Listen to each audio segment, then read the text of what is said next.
Number 12, Chris Hipkins. Thank you, Mr. Speaker. Mr. Speaker, my question is to the Minister for ACC. Does he stand by his answer to question number 4 on Thursday last week, that funding will be taken from either the earners account or the work account, and that a higher proportion of claims than the overall average for ACC are actually in the work account? If not, why not? The Honourable Dr. Nick Smith. Mr. Speaker, yes. The government moved quickly to assist people seriously injured in the Christchurch earthquake by extending ACC coverage to the first week. The cost of this will be met from the work and earners account, but there may also be some exceptional circumstances where it will be funded from the motor vehicle account. I also stand by my answer that a higher proportion of income compensation claims will fall to the work account. These usually make up about 20% of claims, but in the Christchurch earthquake case, about 40%. Chris Hipkins. Thank you very much, Mr. Speaker. Has the government made an in-principle decision to allow private insurers to provide cover under the work account rather than continue with the universal coverage that ACC currently provides? If so, will a future government be able to direct those private insurers to pay above scheme entitlements in the event of an unforeseen event or natural disaster? The Honourable Dr. Nick Smith. Well, Mr. Speaker, the government remains committed absolutely to a universal 24/7 no-fault scheme that would ensure that, just as per the tragedy of the Christchurch earthquake, that people would be covered.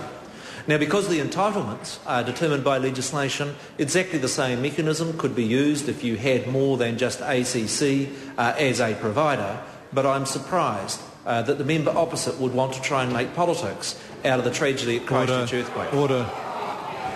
Chris Question. Hipkins. Supplementary question, Mr. Speaker. Mr. Speaker, will he guarantee New Zealanders that if the ACC work account is privatised, their level of cover in the event of a natural disaster will be no less than it has been for the victims of the Canterbury earthquake? And if not, why not? Absolutely, Mr. Speaker, because the entitlements for those that are injured in an accident is and will be provided for in legislation.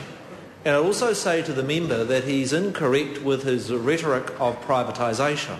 What the government has made plain is that it has made a decision in principle to allow insurers to provide the option of providing support, the choice, alongside ACC.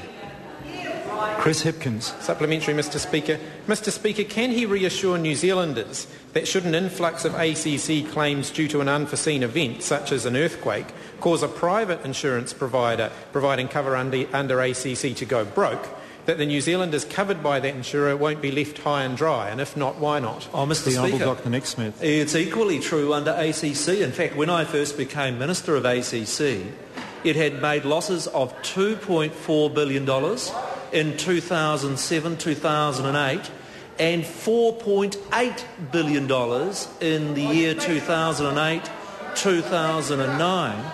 And this government has borne the very difficult job of trying to secure the future of ACC by providing a far more robust system of managing ACC's finances.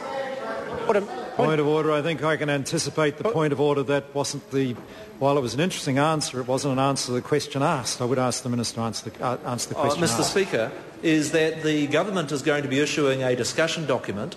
The event of a potential insurer going broke is one of the detailed issues that should rightly have to be worked through, and the member should wait for that discussion paper that will address those issues.